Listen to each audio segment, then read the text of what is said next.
de hacer las consultas necesarias. Bueno, vamos a dar entonces inicio a la clase del día de hoy, viernes 26 de marzo. El capítulo cuarto de la temática de Derecho Empresarial busca analizar un poco la temática de los contratos. Los contratos que son considerados tanto típicos como modernos. Hay contratos que van a estar muy regulados en nuestra legislación nacional, pero hay otros que, de lo contrario, no están regulados, pero aparecen normalmente en la doctrina o en la práctica profesional. Ok, empecemos a continuación. Antes de hablar con el contrato, es importante hablar de ciertos principios y de ciertos conceptos que se tienen que tomar en cuenta. Al día a día, todos los seres humanos realizamos de manera indirecta un contrato.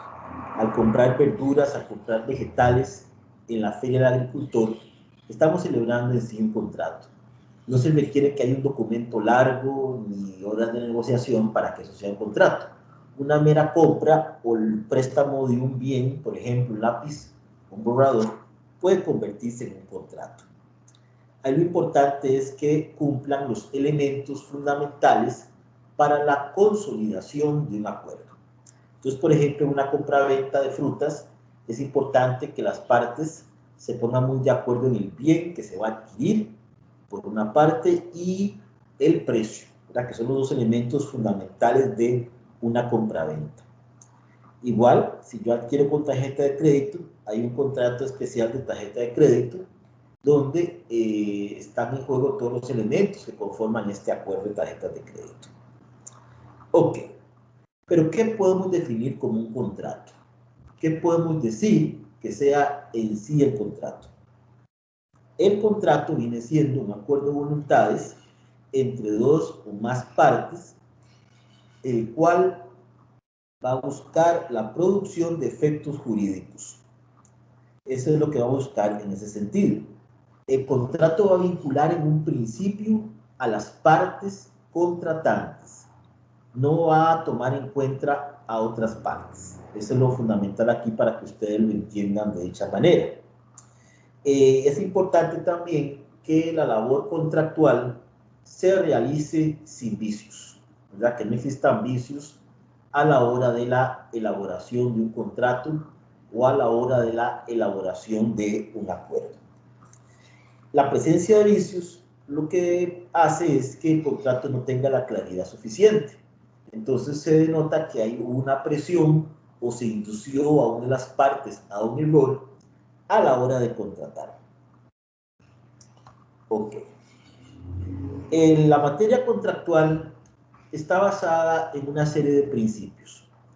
Dentro de los principios que nosotros podemos mencionar, tenemos el de la llamada libertad contractual y la protección estatal. Hablando del primero, debemos de remontarnos a lo que fue la Revolución Francesa, y donde se crearon unas ideas de lo que fue la libertad, se salió lo que es la monarquía y la nobleza, pero entraron unas ideas de la temática de la libertad. Gracias a estas ideas se creó el llamado Código Civil Napoleónico, el cual nos rige hasta hoy en día porque nuestro Código Civil, nuestro Código Mercantil, está muy basado en este Código Civil.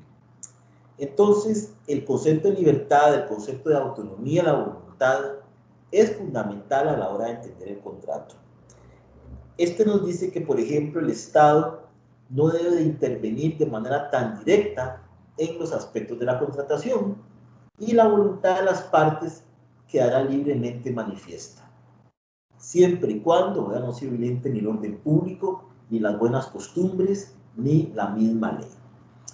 Pero eso implica, por ejemplo, que el Estado no intervenga, ¿no? El Estado en ciertas situaciones, principalmente cuando una de las partes es la más débil, esta va a intervenir. Entonces, normalmente cuando hablamos de un consumidor, por ejemplo, y un comerciante que quiere imponerle cláusulas a ese consumidor, es importante que el Estado intervenga.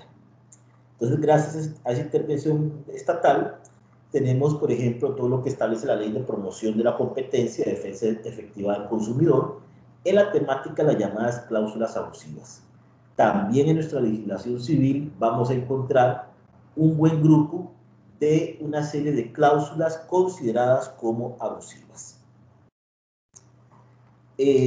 Ustedes en la página 231 pueden ver un poco, digamos, el por qué existen estas llamadas cláusulas abusivas. Toda situación o toda cláusula que equivalga a un beneficio o una ventaja de una de las partes frente a la desventaja de la otra parte puede verse como la presencia de una cláusula abusiva. Es importante también de que estas cláusulas, si se presentan, sean impugnadas en la vía judicial. Esa es la vía más correcta para la impugnación de estas cláusulas, o la vía administrativa a través de la Comisión de los Derechos del Consumidor. En la página 232 pueden ver ustedes una serie de cláusulas que pueden ser consideradas abusivas. Entre esas tenemos, por ejemplo, imponer o obligar a las partes a un arbitraje, permitirle al proveedor resolver de manera unilateral un contrato, exonerarle la voluntad a las partes en detrimento de la otra. Esos son algunos ejemplos que podemos nosotros denotar y ver como la presencia de cláusulas abusivas. A la par de este concepto de las llamadas cláusulas abusivas, también tenemos los llamados contratos de adhesión. Los contratos de adhesión son aquellos que normalmente, dada la estandarización del comercio actual, buscan de que la voluntad del contrato provenga de una de ellas. Entonces, la otra simplemente se adhiere al contenido preestablecido. Estos contratos de adhesión no necesariamente son cláusulas abusivas, son situaciones derivadas de la estandarización actual o de la regulación, por ejemplo, en temas de seguros o en temas de préstamos bancarios. Pero algunos de estos contratos de adhesión pueden contener en sí algunas cláusulas abusivas. Esta figura de los contratos de adhesión va muy en contra de los contratos de libre discusión. En los contratos de libre discusión, las partes van a negociar de manera voluntaria cada una de las cláusulas, van a poner propuestas, van a poner una serie de contrapropuestas y luego de dicha discusión se viene creando el contrato. En cambio, en un contrato de adhesión prácticamente ya las cláusulas están predeterminadas. Un ejemplo es un contrato de préstamo. Yo no negocio con el banco cuánto me va a prestar, sino que ya el banco tiene su tasa preestablecida. De igual manera en los contratos de seguros. Yo perfectamente quisiera negociar la prima de un seguro o el deducible para no pagar tanto, pero ya son cláusulas que ya están estandarizadas por las entidades aseguradoras. Otro tema que también es muy importante acá es la presencia de los contratos virtuales, y más en estos tiempos de pandemia, donde yo creo que eso se va a proliferar de una gran manera. Tenemos la gran presencia de lo que son las llamadas firmas digitales también. Entonces ya esto va a ocupar un gran rol en la materia contractual. Entonces el comercio electrónico va a adquirir una mayor vigencia en los últimos tiempos. Un tema también importante en la materia contractual lo vamos encontrando en el concepto de la responsabilidad contractual y la responsabilidad extracontractual. La primera de ellas, como la palabra misma lo dice, deriva del vínculo existente en un contrato. Mientras la responsabilidad extracontractual más bien es cuando se provoca algún tipo de daño, algún tipo de negligencia, impericia, que está fuera de lo que las partes hubieran pactado, sino que se genera un daño genérico. Entonces ya viene siendo una responsabilidad fuera de un contrato. Mientras que la responsabilidad contractual se deriva de situaciones que surgieron como producto de la contratación realizada entre las partes contratantes. Ok. También es importante que nosotros realicemos una distinción entre los llamados contratos típicos y atípicos. Esto es importante porque muchos de los temas de este capítulo tienen que ver con esa distinción. Un contrato típico es aquel que está regulado en nuestra legislación. Y ya la ley, los reglamentos lo van a reconocer con un nombre y una determinación específica. Los contratos más utilizados, que son típicos, son la compraventa, el contrato de arrendamiento, que está, por ejemplo, en la Ley General de Arrendamientos Urbanos y Suburbanos, pero también está presente en el Código Civil, el contrato de donación, el contrato de cesión, el contrato de préstamo. Estos contratos están en nuestra legislación. También lo que conocemos como el fideicomiso, que está en la legislación comercial. En cambio, los contratos atípicos son aquellos que no están en nuestra legislación, sino que han surgido de la práctica profesional de las partes, y muchos han creado conceptos a través de textos de doctrina. Los más populares que son considerados atípicos son los siguientes. Tenemos el franchising, tenemos el underwriting, tenemos el merchandising, el famoso leasing, que ya ahorita se crea cierta legislación sobre dicho tema, entre otros. Bueno, antes de continuar con los detalles de estos contratos, quisiera preguntarles si tienen alguna pregunta o duda. Bueno, profe, no, hasta el momento todo en orden. Muchas gracias, Luis Carlos. Saludos. Sí, profe, de nuevo. Ok, continuamos entonces con los contratos típicos. El primero de ellos es el más popular, que tenemos, que es la llamada compraventa, ¿verdad? Aquí tenemos a dos partes fundamentales. Una es un vendedor, otra es un comprador, y lo que se busca fundamentalmente es intercambiar una cosa por dinero, ¿verdad? Entonces, normalmente eso es lo que se daría. Este contrato, lo importante acá es que se van a crear una serie de regulaciones tanto para el vendedor como para el comprador. Por ejemplo, el vendedor debe asegurar todo lo relacionado con la entrega del bien, y el comprador debe de pagar el precio y recibir la cosa, entre otras cosas ahí. Muy importante, por ejemplo, aquí en la página 240, donde se establecen ciertas obligaciones del vendedor. Aquí se lee textualmente, por ejemplo, suministrar la cosa o mercancía vendida, garantizarle al comprador la posesión y goce pacífico del bien, y conservar el bien hasta su entrega al comprador a cambio de un precio. Y lógicamente el comprador, la obligación fundamental es el pago de la compra del bien. A la par de esta compra-venta, que es la más tradicional, también tenemos la llamada compra-venta internacional. La compraventa internacional, a distinción de la que vimos con anterioridad, se da más que todo en el plano transfronterizo. Ahí hablamos de un importador versus un exportador, donde se va a dar la compra y venta de una serie de mercaderías, cumpliendo con una serie de regulaciones que se dan en el comercio exterior. Tenemos de que muchas veces la compra y venta de mercaderías en el comercio exterior está muy conformada por una serie de etapas, que implica, por ejemplo, el pago de seguros, el pago de los medios de transporte, el pago por ejemplo, la responsabilidad que se va a dar a cargo de temas aduaneros, en temas de impuestos, ¿verdad? Esa es mucha la responsabilidad que se da en la llamada compraventa internacional. Tenemos también, por ejemplo, que esto se da a través de los famosos Incoterms, porque ahí me llegó una pregunta en el primer ordinario sobre eso. Entonces ahí son términos internacionales de comercio, ¿verdad? Y estos Incoterms son una serie de siglas, son una serie de claves que lo que van a buscar es, dependiendo de lo que se pacte en la respectiva compra-venta, distribuir las responsabilidades entre el vendedor y el comprador, o el importador y exportador, que viene siendo lo mismo en este tipo de casos. Ahí tenemos varios grupos que ustedes pueden ver, por ejemplo, en el libro de texto. El primer grupo de ellos son, por ejemplo,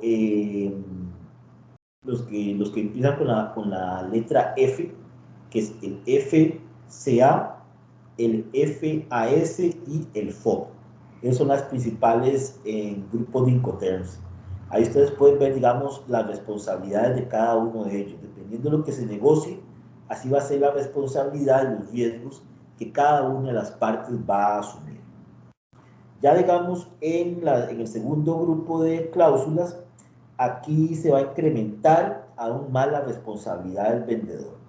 CFR, CIF, CPT y CIP. Estas cláusulas tienen que ver con costo y flete, por ejemplo, costos y seguros, ¿verdad? Cost, Insurance and Freight, cost, carriage paid to similar, gracias en inglés principalmente. Entonces ahí implica mucho el pago de los mecanismos de transporte, por ejemplo. Implica, por ejemplo, también el pago de seguros, ¿verdad? Que va aumentando en sí la responsabilidad de las partes. Luego tenemos el tercer grupo de Incoterms, que está muy relacionado con una mayor responsabilidad casi total al vendedor. Van en ese orden. Las primeras le da poca responsabilidad y le da más al comprador, pero ya las últimas del tercer grupo prácticamente gran parte de las responsabilidades se le van a incrementar en gran manera al vendedor. Ustedes pueden ver ahí las distintas situaciones que se pueden llegar a dar. Ok, esto sobre lo que es la compraventa internacional. Tenemos también, ¿sí? Claro. No, exactamente, además como para repasar, entonces, esos ejemplitos exactamente donde hace mención, tanto en la 243 como en la 244, exactamente el primero, segundo y tercer grupo, esos es solo para la compra y venta internacional. Estos no tienen que ver nada con el 8.1, la compra y venta, ¿verdad? Sería compra y venta internacional solamente. Compraventa internacional a través de los Incoterms, así es. Ok, perfecto, profe. Entre importador y exportador, comprador y vendedor, ¿verdad? Exacto. Sí, ahí tal vez para efectos ya del próximo examencito, digamos, ahí podemos exactamente igual aprendernos, por ejemplo, tanto qué sé yo, los que están dentro del primer grupo, el FCA, y todo eso, y tal vez los mismos conceptitos, porque puede uno hacer una consultita a la hora del examen de identificar cada uno y cuáles están dentro del 1, 2 y el tercero, por ahí puede ir. Exacto. Casi nunca es tan específico, pero ¿quién quita, sí, verdad? Uno nunca sabe, exacto. Uno nunca sabe, exacto. Más que esto es un tema muy especializado, que es de comercio exterior, ¿verdad? Entonces es mucho detalle, ¿verdad? Ahí. Sí, exacto. Perfecto, ok. Con mucho gusto. Claro. Ok, seguimos entonces con la llamada sesión comercial. La sesión comercial, si ustedes lo analizan, podría parecerse mucho a la llamada compra-venta. Pero la distinción fundamental es que aquí yo no voy a adquirir, por ejemplo, un bien palpable, sino que lo que yo busco adquirir son una serie de derechos. Cuando yo hablo, por ejemplo, de derechos derivados de un crédito, o los derechos derivados de mi participación en una sociedad, o mis derechos de autor, aunque sea así, o el derecho a cobrar facturas, hablamos de una cesión.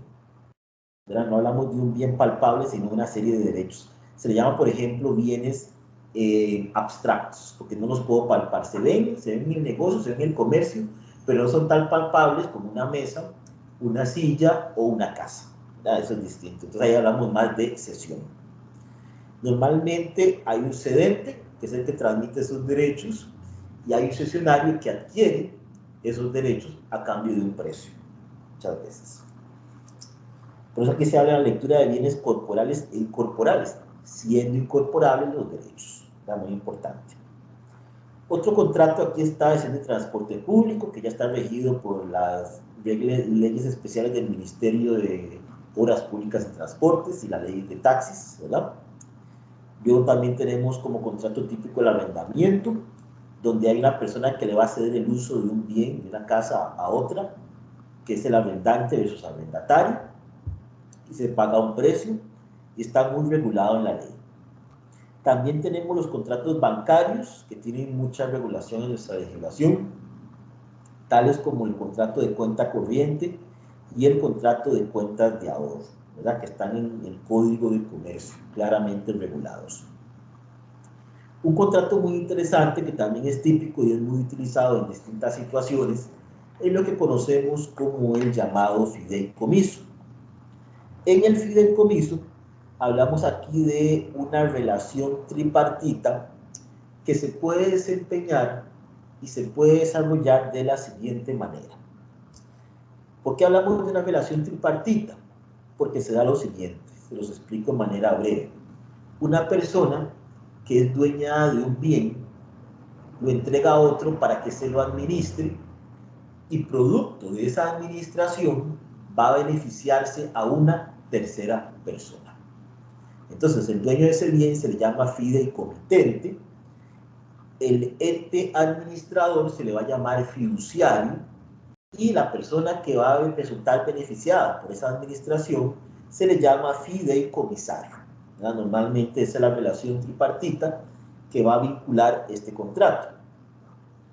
Esto es utilizado por infinidad de actividades, por ejemplo, para administración de dinero, administración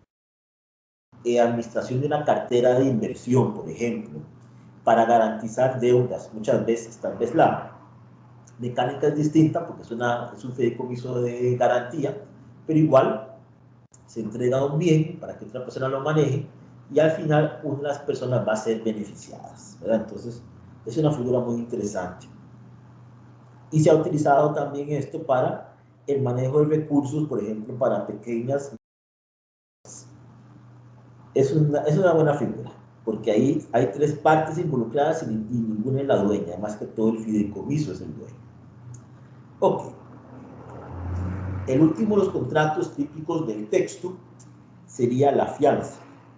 En la fianza, digamos, lo que sucede es que una persona se compromete a pagar una deuda ajena en el caso de que el deudor no lo realice. Ya, es un contrato de mucho riesgo. Es una figura muy usual en el tráfico mercantil. Y se considera también una figura solidaria porque si el deudor no paga, se les va a cobrar tanto a él como al fiador. Entonces, eso es lo que implica el contrato. Este es un contrato muy apegado a la figura del contrato de préstamo. Es un contrato accesorio al préstamo. Yo presto, sí, pero con una garantía. Y esa garantía viene siendo la fianza. Ok. Continuamos con el llamado leasing, que ya es el primero de los contratos considerados atípicos. El leasing es una figura muy popular en nuestro país. Fue creada principalmente para promover el crecimiento de negocios, para comprar una serie de bienes y servicios sin requerir, por ejemplo, de una fuerte inversión de dinero, ya que, por ejemplo, yo adquiero el bien con un fin de arrendamiento y al final del pago yo decido si adquiero finalmente el bien o adquiero otro más nuevo. Es muy utilizado, por ejemplo, en el mercado de los aviones, en el mercado de las computadoras para adquirir bienes, ni para qué en el mercado de los carros, que aquí se utiliza mucho esta figura. Tenemos de que el leasing tiene varias modalidades. Dentro del leasing podemos encontrar, por ejemplo, leasing financiero, leasing operativo, leasing broker, leasing de mantenimiento, leverage leasing, cross-border leasing, entre otros. Esos, digamos, dentro de los tipos de contrato. Y cuando hablamos de los tipos de bienes, hablamos de un leasing inmobiliario, pero también podemos mencionar y hablar de un leasing mobiliario. Esas son figuras muy importantes por acá. El leasing más popular que se utiliza es el llamado leasing financiero, ¿verdad? Ya que normalmente yo adquiero un bien a título de arrendamiento y estoy con la obligación de pagar ese bien. Entonces prácticamente la empresa busca financiarse con la adquisición de dicho bien. El leasing operativo se utiliza principalmente para la adquisición de una serie de productos de alta demanda, ¿verdad? Como computadoras normalmente. El cross-leasing se utiliza además de adquirir los bienes, la empresa que entrega el bien se compromete a mantenerle o darle mantenimiento a dicho bien. Otro interesante es el cross-border leasing, donde las partes van a estar ubicadas en distintos países del mundo, ¿verdad? Entre lo que se busca negociar por acá. El tema del leasing también tenemos que puede ser tanto inmobiliario, pero también podría ser mobiliario. El inmobiliario se refiere fundamentalmente a bienes inmuebles, ¿verdad? Es para, digamos, adquirir bodegas, casas, oficinas, ¿verdad? En ese caso. Mientras que el mobiliario va muy utilizado a la figura de un bien mueble. ¿verdad? En este tipo de casos. Yo adquiero un bien, mueble, un carro, un automóvil, ¿verdad? Ok. El otro contrato es la franquicia, el franchising. Cuando ustedes, por ejemplo, escuchan McDonald's, Kentucky, American Dry Clean y una serie de situaciones extranjeras que tienen localidad en el país, hablamos de un contrato de franquicia. La McDonald's de aquí es exactamente igual a la McDonald's de Rusia, con las excepciones de los productos locales que se vendan ahí, ¿verdad? Allá no venden gallo pinto, me imagino que vendrán otro producto para desayuno, pero los productos son exactamente los mismos. ¿Por qué? Porque eso es lo que busca la franquicia, promover la actividad empresarial en otras latitudes o en otros estados, muchas veces en otras provincias inclusive. La franquicia es de gran importancia para el desarrollo de empresas en otros países. Normalmente las partes que la conforman son los siguientes. Tenemos el franquiciante, que se le llama franchisor, que le da la licencia a un comerciante, que es el franquiciado o franchisé, para que explote su marca, utilice el prestigio de su compañía, pueda explotar todos los detalles, la comida o los servicios que esa empresa franquiciante da. ¿A cambio de qué? De una regalía, que se le llama royalty, ¿verdad? Dependiendo del tipo de franquicia, ¿verdad? Si es McDonald's, es muy cara la regalía, ¿ok? Es ganancia segura. Entonces, lógicamente, los dueños se van a asegurar de que las regalías sean altas. Eso va a implicar un mayor grado de administración y un mayor grado de responsabilidad por parte del franquiciado en mantener los estándares de la compañía. Ok. Al hablar nosotros de las modalidades de franquicia, podemos encontrar las siguientes. Encontramos, por ejemplo, la llamada franquicia de distribución, encontramos también la llamada franquicia de producción y encontramos también la franquicia de servicios. Algo muy interesante, a pesar de que este contrato ha sido considerado como atípico, ya a nivel judicial se han creado una serie de resoluciones en las que vienen conteniéndose, por ejemplo, qué situaciones deben de tener una franquicia. Ahí ustedes, por ejemplo, en la página 256 pueden ver una serie de situaciones que estableció el Tribunal Superior Segundo Civil en el contenido de una franquicia. Es bueno que lo vean y lo revisen, ¿verdad? Que ya eso da inicio a que a nivel local, a nivel nacional, exista, por ejemplo, ciertas regulaciones sobre la temática de las franquicias, ¿verdad? Eso es lo importante por acá. Ok. Hablemos un poco de las modalidades de la franquicia. Ok, dentro de las franquicias tenemos las siguientes. Ya les dije que la distribución, ¿verdad? Normalmente aquí el franquiciante busca colocar productos en otras latitudes, entonces el franquiciado lo que hace es venderlos y distribuirlos en otras latitudes. Luego tenemos la franquicia de producción, que es donde sí se da más la explotación del producto, la explotación de la marca, la fabricación del producto.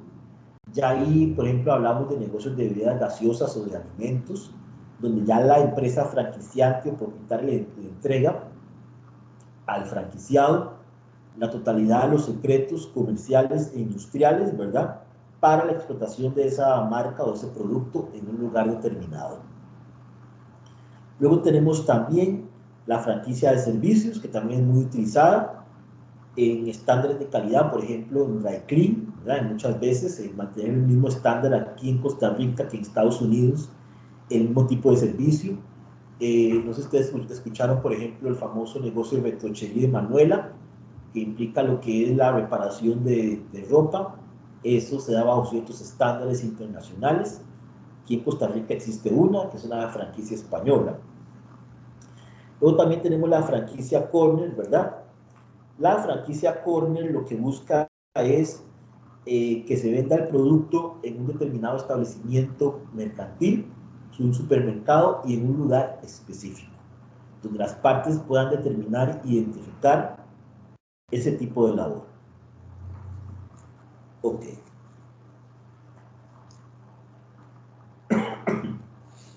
Hablemos ahora del llamado underwriting.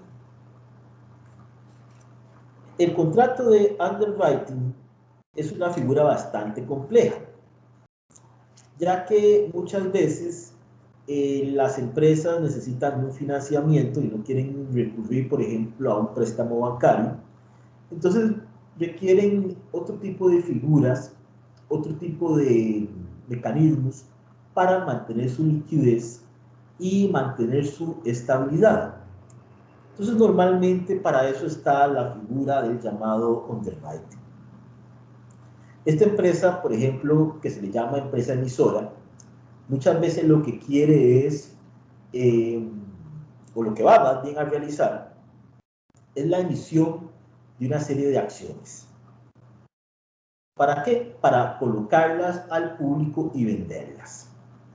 Y gracias a esa colocación y esa venta va a obtener el suficiente dinero para el financiamiento. Esta labor es cara. Entonces normalmente se requiere de un puesto de bolsa o de una banca de inversión que le busque prefinanciar a esta empresa emisora esa colocación de acciones. Ahí es donde entra el famoso underwriter, ¿verdad? Donde ese underwriter adquiere esos títulos que la empresa emite, le paga de previo una cantidad de dinero para que esta empresa tenga, como quien dice, liquidez, y entra en la obligación de venderle al público consumidor esas acciones a través de los mecanismos de la bolsa de valores. ¿Quiénes van a comprar? Los llamados inversionistas, que son las partes de la relación. Ellos adquieren una serie de acciones con una serie de premios, rendimientos, y producto de eso es que la empresa pues logra subsanarse.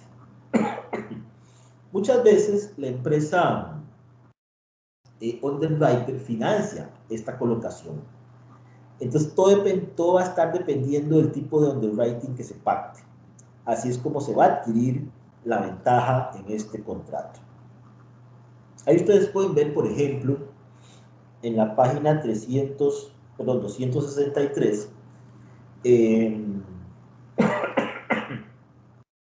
van a ver un cuadro en el cual se busca establecer el vínculo que va a existir entre esta empresa llamada underwriting, ¿verdad? Donde hay una empresa emisora, el que hace el underwriting y el inversionista. Ok. Podemos ver acá una clasificación del llamado underwriting. Ahí ustedes pueden verla en ese sentido. Todo va a depender del contrato que haga, por ejemplo, esa empresa emisora con el underwriter. Así va a ser la clasificación. Entonces, por ejemplo, en los tipos tenemos la primera clasificación por el tipo de título negociable. Aquí hablamos de títulos como acciones, pero también podemos hablar de títulos de deuda, que también pueden llegar a ser negociables. Luego, también hablamos por el tipo de contrato pactado, que es un tipo de contratación, que es cuando se da la colocación en firme. Ahí ustedes pueden ver las diferencias, o una colocación garantizada, esta es la labor que el underwriter va a realizar, o por ejemplo también la colocación al mejor esfuerzo, o de todo o nada. Dependiendo del tipo de contrato que se pacte, así va a ser el riesgo en la financiación en cuanto a la colocación de las acciones o los títulos de deuda. Es una figura interesante. Es bueno que se lean este tipo de clasificaciones, y cualquier duda, por favor, me lo hacen saber ahí en el foro de dudas o en los mecanismos de consulta de la plataforma. Ok. Eso, profe, sí, perdón, eso te iba, Hacia adelante. gracias. No. Eso te iba a decir exactamente, porque este capítulo ahí que lo estuve leyendo es bien extenso, pero Sí, es extenso. Es extenso. exacto, es como tú dices, identificar bien exactamente, ok, que pues si por un lado estamos con el underwriting, ok, ahí saber identificar lo que después nos tira a los tipos, que hacemos ahí está, después esos tipos también se suben, por ejemplo, como el tipo contrato pactado, identificar el firme, el garantizado, el esfuerzo, para no como enredarlo, ¿verdad? Y mezclarlos, pero están Exacto. dentro de toda la ramita, como dicen, ¿verdad? Exactamente. Así Ok, es. ok. Perfecto. Así es. Ok. Pasemos ahora a ver el factoring. El factoring también es otra figura muy interesante. Casi siempre los contratos atípicos tienen su gran interés, ¿verdad?, en este campo. En el factoring lo que sucede es lo que es la compra o el descuento de facturas. Para ponérselos en el plano más práctico, podemos ver, por ejemplo, una empresa como Monge, importadora Monge, el Verdugo y esas que uno adquiere electrodomésticos a crédito, ¿verdad?, normalmente. Estas empresas son especialistas en vender, pero no son tan especialistas en financiar. Entonces lo que hacen es negociar con otra empresa, que es la llamada empresa factora, quienes son los encargados de cobrarle a sus clientes esas facturas. Normalmente ese contrato que la empresa realiza es un contrato de descuento de facturas, donde la empresa factora le compra esas facturas de crédito a la empresa vendedora y se encarga de cobrarle a los clientes las mensualidades. Ahí lo importante es que esa empresa factora le paga, por supuesto, por ese descuento de facturas. Muchas veces lo que se hace es negociar sobre los montos de las facturas un descuento. Y eso va siendo la ganancia de esa empresa factora, ¿verdad?, muchas veces. Entonces, lógicamente, la empresa que hace el negocio, que es el factorado, puede hacer su actividad libremente, sin preocuparse por el cobro de facturas y el cobro de cuentas por cobrar, ¿verdad? Eso es lo interesante acá. Aquí tenemos las partes para ya identificarlo de una mejor forma. Tenemos el factorado, que es la persona, la empresa negociante, que cede sus cuentas por cobrar a la compañía de factoring, ¿verdad?, para obtener el monto de sus dineros de contado y poder seguir desarrollando su actividad. La compañía factoring es aquella que recibe las cuentas por cobrar y va a realizar la gestión de cobro a los clientes correspondientes. Y el último es el llamado comprador o deudor, ¿verdad?, que es aquel cliente que compra los bienes y servicios a crédito y quien tendrá que pagarle al factoring esos dineros, ¿verdad? Eso es lo normal acá. Dentro de esta figura del factoring tenemos lo siguiente.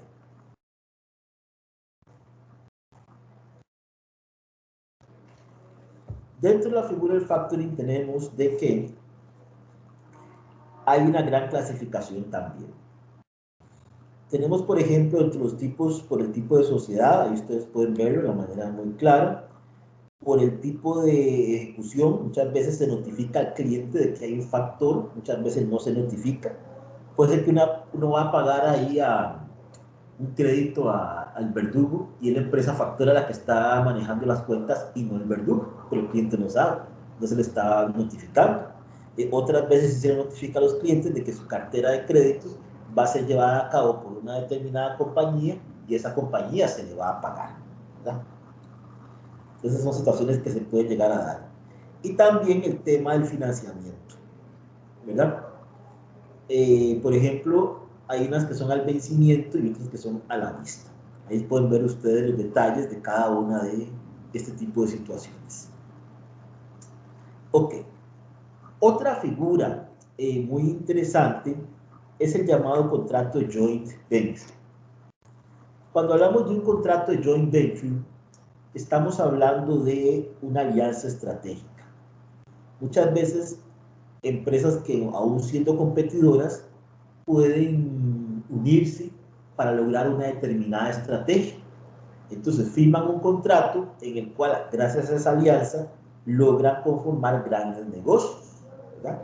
Muchas veces son empresas que son muy complementarias entre sí. Entonces, a través de ese complemento, logran negociar ese contrato y ese vínculo y van a traerle un beneficio a cada una de las partes, ¿verdad? Eso es lo importante. Es muy importante de este capítulo que ustedes vean, por ejemplo, las características del joint venture. Estas están en la página 272 del libro de texto. Ahí se ve, por ejemplo, la naturaleza contractual, la limitación temporal y el beneficio de las partes en el contrato. Ok, otro contrato que también está acá, que forma parte de una figura muy interesante, ya es el último de este capítulo 4, es el llamado contrato de seguros. El contrato de seguros es interesante porque acá una parte, que es el asegurador, se obliga a indemnizar a la otra, que es el asegurado, a la hora de un daño, ¿verdad?, que se va a dar. Pero esto nace a raíz de un contrato, en donde el asegurado paga una prima, paga un monto semestral, mensual o anual para la obtención de ese seguro. Y cuando el riesgo ocurre, la entidad aseguradora lo va a cubrir, deduciendo un monto que se conoce como deducible, ¿verdad?, que es un porcentaje ahí que contribuye esa persona llamada asegurada, ¿verdad? Eso es lo que normalmente se da en estos casos.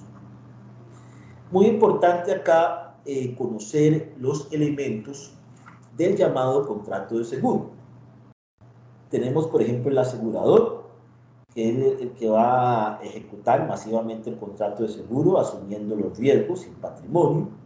Tenemos el asegurado, que es aquella persona que no puede soportar de manera, digamos, cotidiana los riesgos de un seguro, ¿verdad?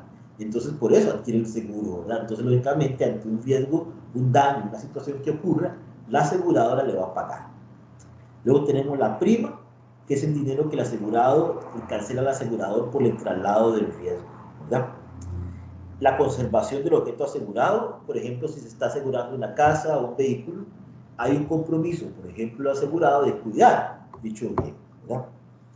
Y la restitución total o parcial del patrimonio es aquello que se da cuando ocurre el riesgo, cuando se da el robo, se da el incendio o se da algún tipo de situación derivada de la salud, ¿verdad? De que el seguro pague, cubre ese tipo de responsabilidades. Otra figura derivada del seguro es el reaseguro. El reaseguro viene a convertirse en un financiero o es la compañía más bien aseguradora de la compañía aseguradora. Es aquella que le va el financiamiento a una compañía aseguradora cuando se están asumiendo grandes riesgos, ¿verdad? Porque la compañía aseguradora muchas veces no maneja tanto dinero. Entonces adquiere un acuerdo, un contrato con una compañía reaseguradora. Y si se da, por ejemplo, un riesgo de altas cuantías, estas compañías reaseguradoras le van a pagar al cliente ese dinero por producto. Entonces prácticamente busca darle peso, darle contenido a la labor que hace una compañía aseguradora. Ahí pueden ver ustedes, por ejemplo, los tipos de reaseguros, ¿verdad?, que existen. Hay un cuadro interesante en la página 278, ¿verdad?, cómo se lleva a cabo este vehículo entre asegurado, asegurador y reasegurador, pero también la masa de asegurados, el asegurador y el reasegurador. Ahí pueden ver ustedes, por ejemplo, los tipos de reaseguros que van a existir. Bueno, ya con esto terminamos el extenso, ¿verdad?, capítulo cuarto. Bastante extenso. Y el quinto no es menos extenso también. Yo creo que es más extenso todavía. Entonces, no sé si tiene alguna pregunta, Luis Carlos. Bueno, no, perfecto, profe, nada más, y bueno, que siempre me gusta como hacer como un resumito. Bueno, Claro. prácticamente de esos últimos puntitos, de los contratos típicos, ¿verdad? Y los atípicos. Aquí igual, Exacto. profe, digamos, para efectos uno identifica. Ok, los contratos típicos, ahí encontramos compra y venta internacional, encontramos la cesión comercial, contratos de transporte público, contratos de arrendamiento, los bancarios, los fideicomisos y la fianza. Obviamente después bueno, nosotros ya íbamos exprimiendo o vamos cada uno de esos, los típicos, ¿cierto, verdad? Exacto. Y los contratos típicos que son el leasing, igual que ahí que tiene algunas características, vamos a encontrar los tipos de leasing, ¿verdad? Otro de los contratos atípicos, sí, franquicia comercial, el franchising, el que explicaste bien. Dentro de ese también encontramos el underwriting, dentro de la típica, bueno, igual, ahí vienen los que se clasificarían en los tipos, ¿verdad? En cómo están por los títulos y todo eso. Dentro encontramos el factoring también, encontramos también el joint venture, el contrato de seguros, ajá, exactamente, el reaseguro. que prácticamente, o sea, esos títulos que te di son cada uno de los contratos. Ya después sí los vamos como exprimiendo bien para efectos de unas posibles preguntitas del examen, pero esos son tanto los que te mencioné, típicos y atípicos, ¿cierto? ¿Verdad? Exactamente, así es. Ah, ok, ya, ahí lo que hay que tener ese cuidado, a la hora que uno se los vaya a aprender, o sea, ver las características de cada uno de esos, ¿verdad? Exacto. Ujú, así es.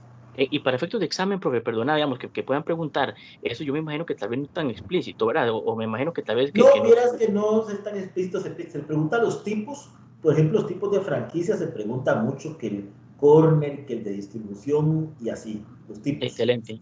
Sí, inclusive que tal vez nos puedan hacer, no sé, enumeren los típicos. Entonces uno ya sabemos cuáles son esos 8, Exacto. sabemos cuáles son, pero igual siempre, por lo menos para ver las características de cada uno de ellos, ¿verdad? Es importante las características en resumido, ¿verdad? No entrar en mucho detalle, pero sí. Ah, ok, De todas maneras. excelente.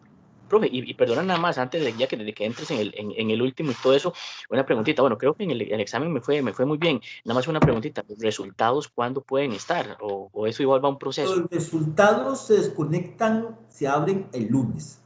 Entonces yo Ah, creo que bueno, ya ok. el lunes, pero el periodo de apelación por aquello, ¿verdad? Que apelen es después de Semana Santa. Ok, Pero ok. nosotros estábamos obligados a presentar las notas el lunes, subirlas al entorno de notas, ¿verdad? El lunes. Ah, bueno, ese sería, pero igual no en el campus, sino en la parte de estudiantil, ahí donde uno ve Exactamente, el entorno. El y entorno. ahí viene, digamos, bueno, es que igual, digamos, este cuatrimestre fue el primero que matriculé en forma así virtual, ¿verdad? Porque en su momento Ajá. lo había llevado, pero igual por unos años, unos añitos no volví a matricular, y después la parte esta que se vino en la pandemia, toda la parte virtual era nueva para mí, pero igual, ahora cuando nos dan los resultados, vienen ahí lo que uno, digamos, puso, ¿verdad? Y las respuestas, Exacto. ¿verdad? Ah, De hecho, bueno, ok. lo puedes ver en la plataforma, pero la nota está en el entorno, pero en la plataforma ya cuando esté abierta, ahí vas a ver la nota y lo que pusiste bien y mal, ¿verdad? En el examen. Excelente, perfecto, profe. Claro que sí. Ok, bueno, vamos al capítulo quinto, que no es nada pequeño también. ¿Verdad que sí? Ah, sí, sí, Es estos que dos son largos.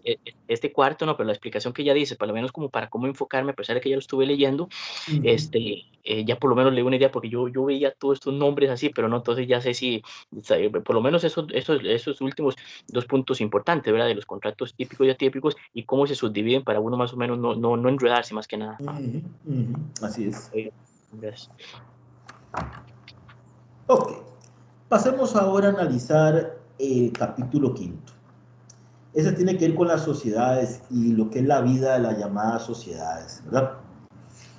Es importante entender qué se entiende como una sociedad comercial, ¿verdad? Ahí lo que es importante ver es cuando dos personas, dos o más personas físicas o dos o más personas jurídicas se unen con un fin en común. Ahí lo importante es crear un lucro, crear una situación económica, ¿verdad? Que se viene a dar en este tipo de circunstancias. Tenemos de que esto va a estar regulado por el Código de Comercio, ¿verdad? Fundamentalmente. Y tenemos también que las sociedades tienen una serie de elementos, esto es importante que lo sepan, que son tres, que son los elementos personales, elemento patrimonial y el elemento formal. Esos son los tres elementos que hay que tomar en cuenta. Ok, el elemento personal, digamos, son las personas físicas y jurídicas que van a aportar a la sociedad, digamos, distintos conocimientos, van a aportar capital, van a aportar trabajos, ¿verdad? Esas son las personas que forman la sociedad. El elemento patrimonial se refiere más que todo al capital social, que es lo que las partes van a invertir para la actividad de la sociedad. Ahí hay un concepto muy interesante que es distinguir el capital social de lo que es el patrimonio social. El capital social es lo que se da al inicio, el vehículo, el dinero que yo aporto para la sociedad. Ya el patrimonio social lo que viene a determinar es cómo está la sociedad en un momento determinado. Entonces ya a partir de ese momento determinado podemos decir que si está bien o está mal o cuánto va a tener esa entidad en ese momento determinado. Luego también tenemos el elemento formal, que lo que va a implicar en este elemento formal es la constitución de la sociedad, la inclusión de los estatutos, el objeto de la sociedad, el llevar este documento por las partes ante un notario para que el notario inscriba la sociedad en el registro de la propiedad, ¿verdad? Esto es importante porque ustedes van a ver que, por ejemplo, ante la ausencia de este elemento formal, pueden surgir, por ejemplo, las sociedades llamadas de hecho, que son aquellas que las personas se unen simplemente sin documentos, llevan una contabilidad ahí formal, dicen que formaron una sociedad, y también las llamadas sociedades irregulares. Las irregulares, en lo que sucede con ellas es que tal vez no cumplen con todos los requisitos para su constitución y para su formalización. Entonces, en estos casos, lo que llega a suceder es que como no cumplen con los requisitos, funcionan pero a medias. Les falta lo que es la inscripción y le faltan todos los detalles de una sociedad normal. Ok. Es importante ver también los tipos de sociedades que existen. En el Código de Comercio existen varios tipos de sociedades. Tenemos la sociedad colectiva, la sociedad de responsabilidad limitada, la sociedad en comandita y la sociedad anónima, ¿verdad? La primera llamada colectiva o el nombre colectivo es aquella que se consolida por la presencia de lazos familiares.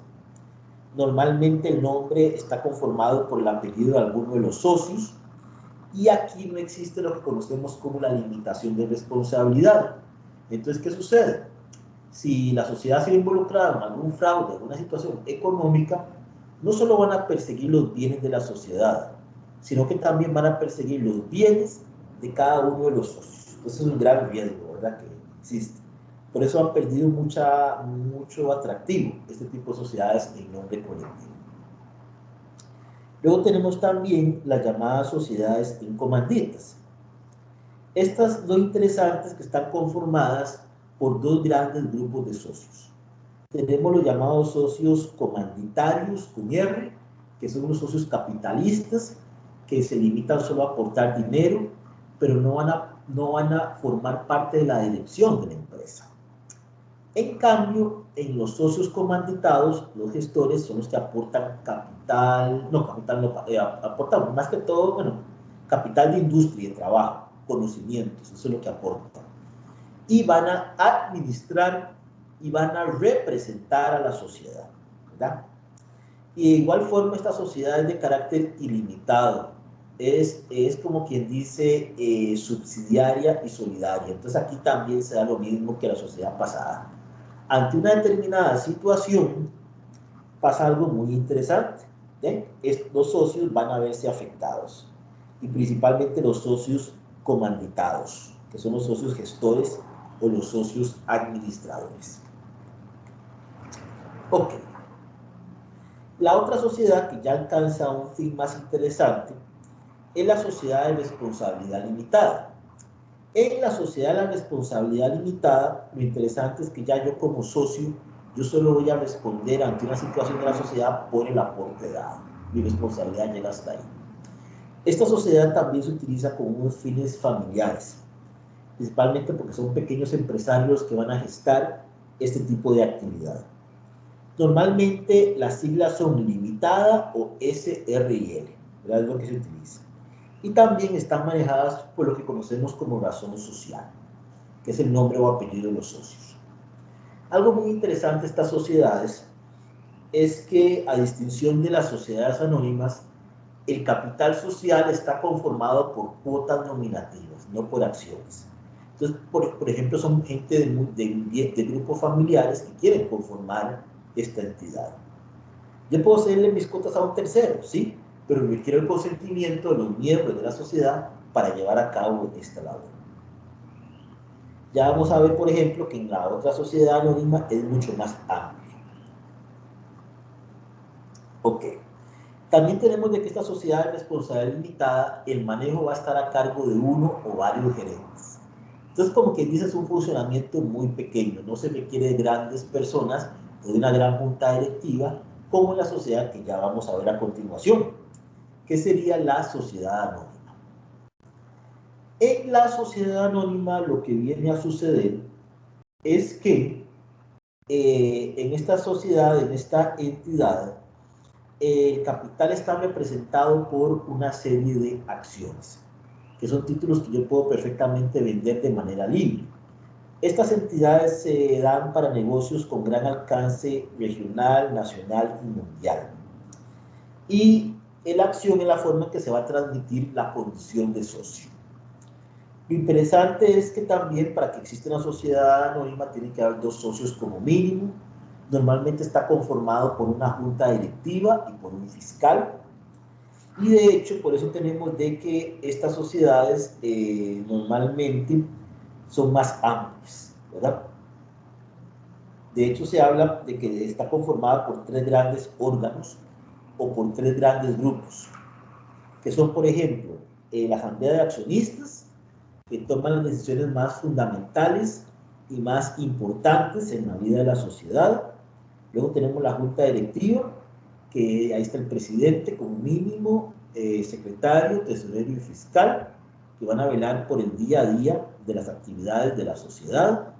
Y tenemos también, no, el fiscal no, disculpen, el fiscal es otro órgano, que es el órgano de vigilancia.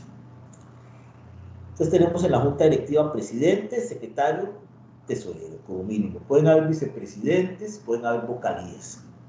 Y el otro órgano es el llamado de vigilancia o la fiscalía, que es otro órgano por aparte.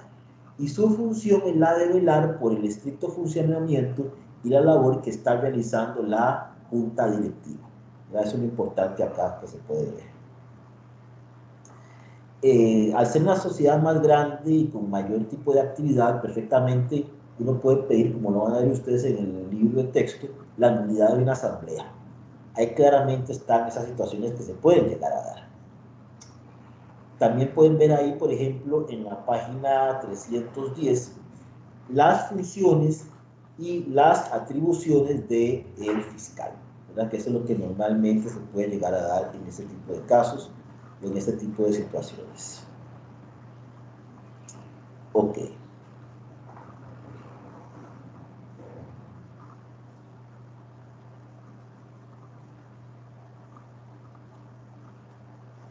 Ok. El otro tema también de sociedades que es fundamental y que es importante es el de las llamadas sociedades extranjeras y el traslado al país. Hay sociedades extranjeras que quieren trasladar su domicilio al país, pero deben de cumplir con una serie de requerimientos para su inscripción en Costa Rica. Y normalmente lo que deben de tener entre esos requerimientos es nombrar un apoderado generalísimo para los negocios de la sucursal. Eso es lo fundamental que normalmente se da en este tipo de entidades, en este tipo de sociedades, ¿verdad? Pero perfectamente pueden llegar a registrarse o inscribirse en el registro mercantil. Ok. Otro tema bastante interesante en las sociedades es lo que conocemos como la fusión. La fusión, no sé si ustedes lo han escuchado, tiene que ver mucho con la unión de sociedades por motivos estratégicos, por motivos de oportunidad o por motivos económicos. Entonces, normalmente, muchas veces, empresas que son hasta competidoras, para enfrentar el gran mercado y la gran demanda de productos y servicios, deciden unirse y deciden fusionarse. Eso es lo que normalmente se da acá en este tipo de situaciones, ¿verdad? Ok. Al hablar nosotros de fusión, tenemos que ver varios tipos de situaciones, porque esto se da dependiendo de la estrategia económica o de la estrategia jurídica. De hecho, por ejemplo, ustedes pueden ver acá de que la clasificación de las fusiones se va a dar desde 2 puntos de vista.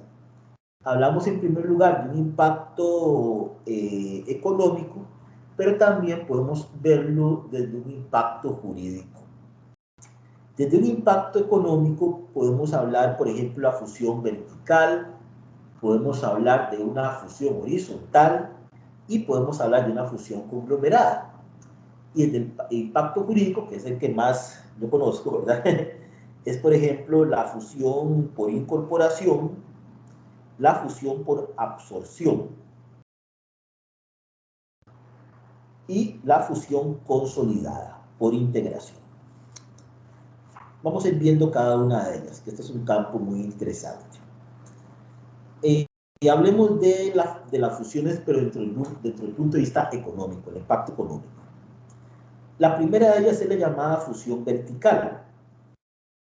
Aquí lo interesante es que, digamos, yo como compañía busco adquirir a otra empresa de mi misma cadena de producción, ya sea en una fase anterior o una fase posterior a mi negocio.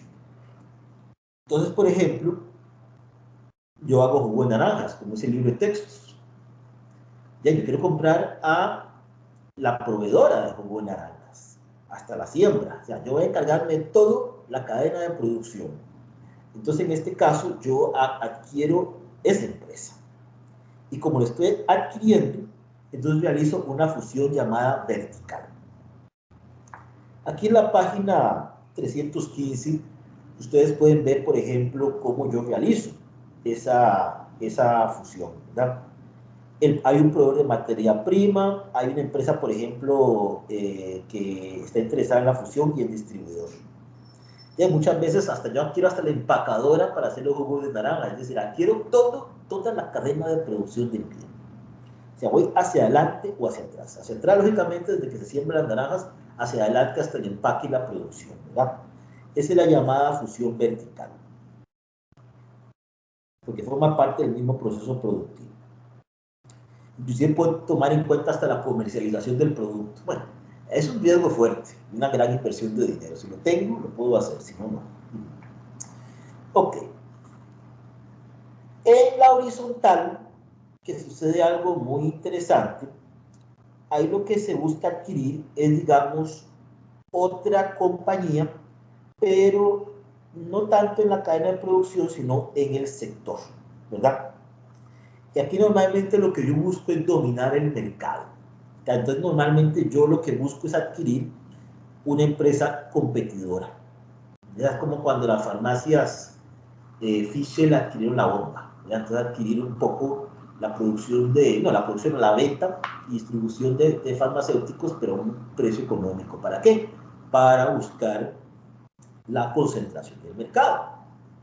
Entonces, lógicamente acá es de manera horizontal. Yo compro empresas competidoras, pero de mi misma línea. Entonces ahí lógicamente yo busco dominar el mercado. Porque están, digamos, en la misma rama de actividad. ¿Verdad? Eso es lo que normalmente es. Lógicamente, si yo compro empresas de la misma cadena de distribución, puedo hasta reducir los precios. Porque hay menos compañías, ¿verdad? Entonces son situaciones que se pueden llegar a dar. Menos competencia y disminuyo los precios. Pero eso también es regulado por la Comisión de la Competencia, entonces no se puede hacer de manera tan sencilla.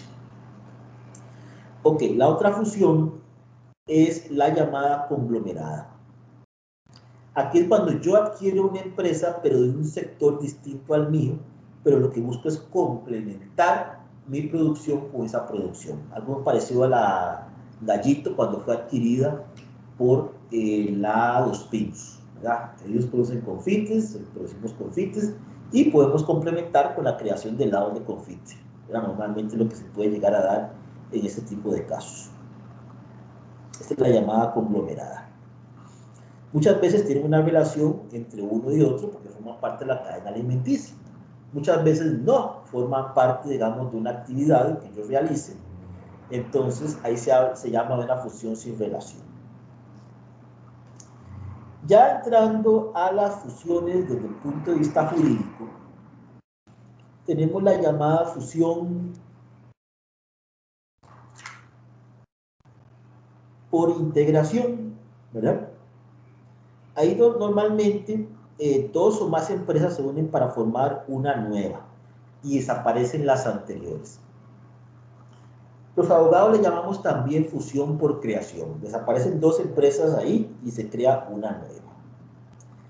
El otro tipo de fusión es la fusión por absorción, donde una empresa grande absorbe a una pequeña, ¿verdad? Entonces, normalmente ese es un típico caso en los bancos. Bancos pequeños son absorbidos por un banco más grande, ¿verdad? Esto desde el punto de vista jurídico, repito. Aquí podemos hablar también desde el punto de vista económico, porque una clasificación no excluye a la otra. Es importante que lo sepan. Solo que se va a ver desde el punto de vista económico, pero también se va a ver desde el punto de vista jurídico. Okay. Pero, profe, una preguntita. Claro, con mucho gusto, Carlos. En esa de la absorción, cabe un ejemplo como, bueno, pues que puede haber pasado hace como 2 o 3 años. Estaba esta cablera, Cablevisión, Ajá. y pasó con Colby, porque uno dice, bueno, ya Cablevisión ya no existe, ahora es Colby. ¿Podría ser un ejemplo de esa absorción? Exacto, exacto, Oh, exacto. okey, Y además también horizontal, porque lógicamente Colby está adquiriendo competidoras de su actividad. cierto, cierto, cierto. Okey, Solo que desde el perfecto. punto de vista económico, en ese sentido. Así Sí, es. ya no es la jurídica, sino del otro lado. Ajá, okey, Del otro lado, la otra clasificación. Así es. perfecto. Ok. Muy importante que vean ustedes las características de la fusión. Eso siempre se pregunta. Página 318 e inicios de la 319. Estudies esas características. Ahí están claramente enumeradas esas distintas características de la fusión. En el tema de la fusión también es importante ver el marco contable, ya que las empresas se van a unir, las contabilidades forman parte aquí, ¿verdad? El tema de las fusiones, ¿verdad? Se van a combinar negocios, entonces se van a unir una serie de contabilidades, ¿verdad? El marco contable es fundamental. Aquí se está dando la adquisición de una empresa muchas veces, entonces lógicamente la contabilidad va a tener mucho que ver en la actividad que ahí se va a desarrollar. Ok. Hay otro tipo de figuras, como lo van a ver ustedes acá. Vamos a ver, que no son fusiones, sino que son compras mayoritarias de empresas, en la página 326. Por ejemplo, cuando yo compro la mayor cantidad de acciones de una compañía, es una forma, que no es una fusión. Y la otra es el consorcio, que son distintas compañías que van a unirse y formar una más grande, pero sin separar, sin desaparecer las pequeñas, sino que simplemente unen esfuerzos, forman una entidad más grande y es como un holding o un consorcio, que son situaciones que se pueden llegar a dar también.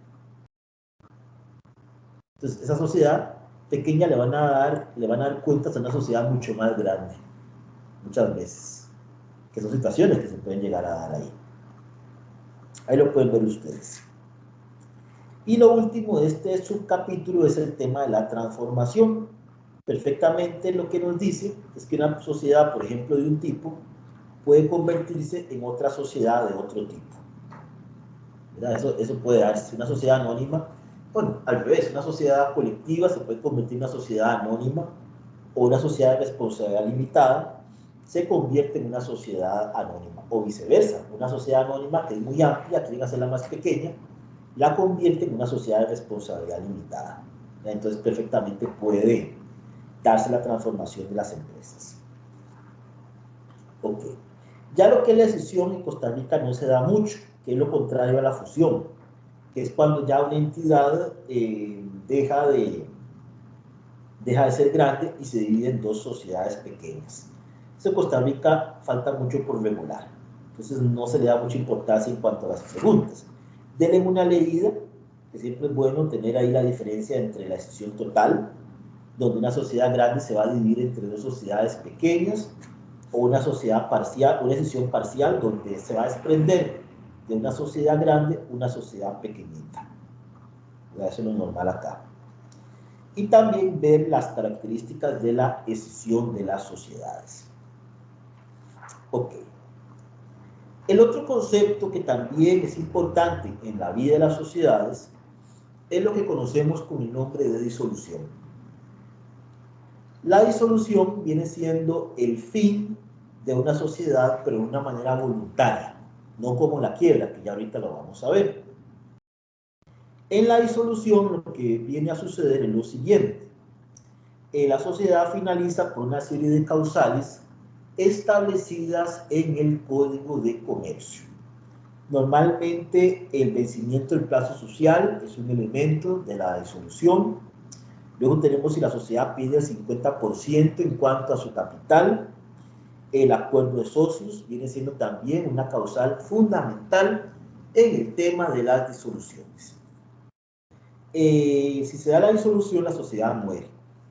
Pero después de la muerte de la sociedad viene algo muy interesante, que es la repartición de los bienes. Ahí lo que se va dando es lo que conocemos con el nombre de liquidación. En la liquidación lo que sucede es que se van a repartir el capital social que los socios se hayan aportado de acuerdo a su porcentaje de poder. Entonces ahí se van a repartir los bienes que tenía la sociedad a los socios originales. Y ahí es donde se acaba en sí la vida de la sociedad. El otro concepto, ya para ir finalizando este capítulo, es el de la quiebra. La quiebra se da, pero fundamentalmente cuando ya hay una imposibilidad, aunque siquiera, de que la empresa siga operando, ¿verdad? Y tiene que darse, digamos, por causales muy establecidas también. Normalmente aquí lo que se hace es someter esa entidad o esa empresa a un sistema judicial que se llama concurso, para buscar regenerar la vida de la sociedad. Esto es un estado excepcional, porque lo importante es que la empresa no esté en quiebra, sino que esté en funcionamiento. Pero lo que se va a buscar es regenerar la vida de la sociedad. La quiebra se aplica a los comerciantes, ¿verdad? Eso es lo importante. A las sociedades, a las entidades comerciales, se da la quiebra. Es importante que exista, por ejemplo, una declaración judicial que emita a la sociedad como quebrada, ¿verdad? Porque es un estado excepcional. Entonces, tiene que darse esa declaración judicial que declare a esa empresa en quiebra. Estas entidades normalmente presentan la solicitud ante la Corte y dependiendo de los distintos factores que se den, se va a dar la declaratoria de la quiebra. Eso es lo fundamental por acá. Ok. Por ejemplo, tenemos ciertas causales de la declaratoria de quiebra. Por ejemplo, tenemos la solicitud del mismo comerciante, tenemos el atraso en los pagos, tenemos un ocultamiento injustificado, ¿verdad? Digamos, de dineros, de temas de derechos laborales, de que la empresa cierra ahí sin decir nada a las personas, ¿verdad? O un cierre de negocio sin una causa razonable, ¿verdad? Esos son causales que ustedes pueden ver ahí de lo que es la declaratoria de quiebra. También tenemos la contabilidad fraudulenta, que eso va a llevar a otro tipo de quiebra y otras circunstancias que se van a dar ahí. Ahí pueden ver ustedes las distintas causales que pueden llevar en sí a la quiebra. Luego tenemos dentro de este tema el llamado periodo de sospecha. Este periodo de sospecha es lo que va a preceder a una declaración de quiebra. Es, hagamos un tiempo donde se da una duda razonable y donde se busca analizar los distintos problemas que conllevaron a la supuesta quiebra de esa empresa. Ya ahí normalmente se va a buscar proteger a los acreedores y a terceros interesados en el negocio. Y va a buscarse también declarar la nulidad de los negocios realizados por el comerciante que está sometido a la quiebra, ¿verdad? Entonces, normalmente ese periodo de sospecha es el que va a determinar al juez para saber si la quiebra fue normal o fue fraudulenta, ¿verdad? Es ese periodo donde la empresa funciona con situaciones muy extrañas y es donde se va a analizar el por qué esa quiebra fue causada o no fue causada, o simplemente fortuita, fue un descuido o fue fraudulenta. Entonces ese periodo de sospecha es fundamental acá. Algo importante también que ustedes tienen que saber son los llamados órganos de la quiebra. Los órganos de la quiebra son los siguientes. Tenemos el órgano jurisdiccional, que es la corte, ¿verdad? Que es el juzgado, encargado de determinar la quiebra. Si hubo un fraude, lógicamente entre el juez penal a tomar la determinación. Luego tenemos el órgano de gestión, representación y administración de la quiebra, que es el curador, que va a actuar durante el proceso de que la quiebra exista. El curador tiene sus propios requisitos y sus propias características. Tenemos también el órgano de deliberación, que es aquel que está formado por la junta de acreedores, que deben demostrar que la empresa esté en quiebra, ¿verdad? Y lógicamente la empresa tiene una obligación con ellos, entonces tienen que ver cómo dentro de lo que queda de la empresa se les va a pagar lo que se les adeuda. Eso es lo importante acá. Luego de eso, hablamos de un famoso contrato de concordato. El contrato de concordato lo que busca es establecer un acuerdo para finalizar el proceso judicial para declarar la quiebra y buscar la rehabilitación de la empresa que está en quiebra. Entonces, dependiendo de cómo esté esa empresa, así se va a dar ese famoso concordato. Se da una administración de la empresa, se lleva una buena administración, se le paga a quienes se les adeuda, y si se puede regenerar la empresa, eso es lo que se va a buscar determinar, que se conoce como el nombre de rehabilitación de la persona en quiebra. Ok, ya para finalizar, en la página 358 podemos ver, digamos, los tres distintos tipos de quiebra. Tenemos la quiebra fortuita, donde el negocio terminó por causas ajenas al comerciante, simplemente un descuido, un mal manejo o mala estrategia en cuanto a los negocios. Tenemos la quiebra culpable, que es cuando malas decisiones, ya decisiones ya de índole muy doloso, pues llevan a que la empresa quiebre, ¿verdad? Malos manejos, malas situaciones inadecuadas. Y tenemos la llamada quiebra fraudulenta. En la fraudulenta es totalmente una estafa, una malversación de fondos, ¿verdad? Y se establecen piezas a la fiscalía para llevar a cabo un proceso penal en casos de quiebra. Bueno, ya con esto finalizamos el llamado capítulo 5. No sé si tienes alguna pregunta, Luis Carlos. No, bueno, profe, no, está todo claro, igual, retomarlo bien cada uno de ver las características, entonces, no, prácticamente la dudita fue en el capítulo anterior, pero genial, y en este inclusive aquí hay cositas que puede también mencionar eso en la tareita, entonces eso también ayuda a lo de los tipos y el mismo conceptito, ¿verdad? Exactamente, así es. Sí. Inclusive, profe, inclusive el cuadrito ese que viene en la paginita donde son las causales, ¿verdad? El proceso, del proceso de la declaración, ¿no? Sabemos que son esos 8 puntos. Eh, a ver, obviamente también lo expuse como en la tarea, digamos, pero como así, ¿verdad? Obviamente, donde hago mención de que las normas las encontramos en el código y todo eso, pero ahí, digamos, a especificar esto, pero bien cada uno de sus puntos puede caber bien en la tarea, ¿verdad? En las partes a ver, no como las normas como tal, pero exactamente lo que hace de que esa quiebra esté, que cada uno de esos puntos, ¿verdad? O sea, yo pienso que está bien uno, digamos, yo lo mencioné y ahí bien detalladito, ¿verdad? Puede ser. Exacto, así es. Ok. Perfecto. Sí, no, profe, yo pienso ahí, y como digo, nada más ahí, esta semanita que está ahora uno de vacaciones, ahí igual hacer resumito y todo eso para desde ya ir practicando para el examen. Sí, exactamente, así es. Bueno, perfecto, te agradezco su presencia esta tarde, muchas gracias. No, a usted, profe, más Y bien, muchísimas gracias y igual esperar la última tutoría, ¿verdad? claro que sí, con mucho gusto. Y bueno, para efectos de grabación, los que tengan dudas, siempre queda lo que es la plataforma, ¿verdad? El foro de dudas. Y también queda el correo electrónico, ¿verdad? Para lo que les pueda servir. Bueno, esto es todo por hoy. Muchas gracias. Buenas tardes. Muchas gracias, profe, de nuevo. Que esté muy bien. Buenas tardes. Feliz fin de semana. Igual. Gracias.